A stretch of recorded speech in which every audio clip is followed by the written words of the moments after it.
Republican Senator Rand Paul sits on both the Foreign Relations and Homeland Security committees. And Senator, great to have you with us. You heard James Clapper's response to the question, are America's allies spying on America? And his answer was categorical, quote unquote, absolutely. Well, if that's true, should America stop spying on its closest allies? Well, I guess the real question is who's in charge. The president doesn't seem to know if he's spying on our allies. To me, from where I sit, it doesn't seem like a good idea or doesn't seem to advance diplomacy for us to be spying on our allies, particularly the personal phone of the president of Germany for 10 years. I think that seems unseemly, and I think that really goes against having good relations with your allies. And it's a fair point, but of course, you know, Senator Paul, people on the other side of this say, look, America doesn't have the luxury of not spying when other people are spying. If your allies are spying on you, then you got no choice. Yeah, didn't we have something about that when we were children, about two wrongs don't make a right? I would say that I want our government to spy on terrorists, on people who they have probable cause they may attack us. But I think wasting time like spying on 70 million Spaniards or 30 million French or 124 billion pieces of information from Americans, I don't feel any safer, but I do feel like my privacy is being intruded on. I think the rest of the world feels that way. So the question is, will it eventually have counterproductive effects, us being this great spy lord for the whole world? The spy lord. All right, well, let me just play something else that James Clapper said today. Here he is.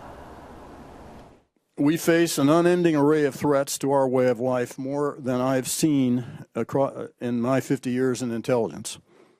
And of course, Senator, I mean, you know, obviously he's talking about broader threats, but you're saying it's okay to spy on terrorists, but not our allies. But of course, 9/11, as we now know, I mean, a significant part of that was coordinated and planned in Germany.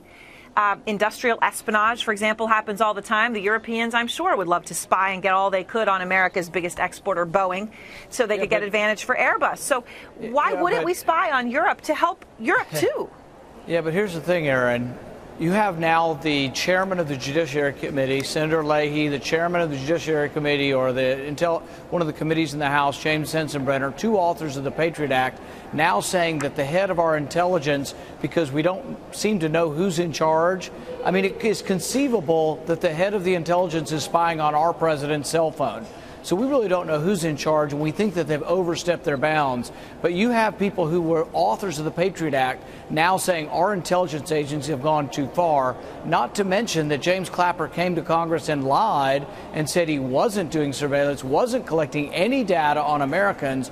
So there's a lot of trust being lost, and I think there's a great deal of credibility lost in the Intelligence Committee, and we have to trust our officials if we're going to let them have such sensitive information about our personal lives. Your fellow Tea Party-backed Republican Marco Rubio is among those now who actually seems to support these programs, even with the fact that, you know, as you say, there's been a huge lack of transparency. Here's what he said just a couple days ago.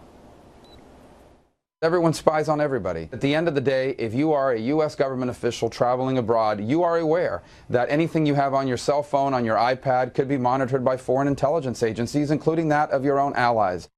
I mean, Senator Paul, I totally understand your point. You want to really know what they're doing. And of course, you have a right to, especially given all the committees you're sitting on. But, you know, CEOs have told me it takes the Chinese 90 seconds to steal every piece of data from your hotel room. The French maybe a little bit longer. Yeah, but again, here's the thing. Okay. Here's the thing, Aaron. There's 4 billion people on the planet.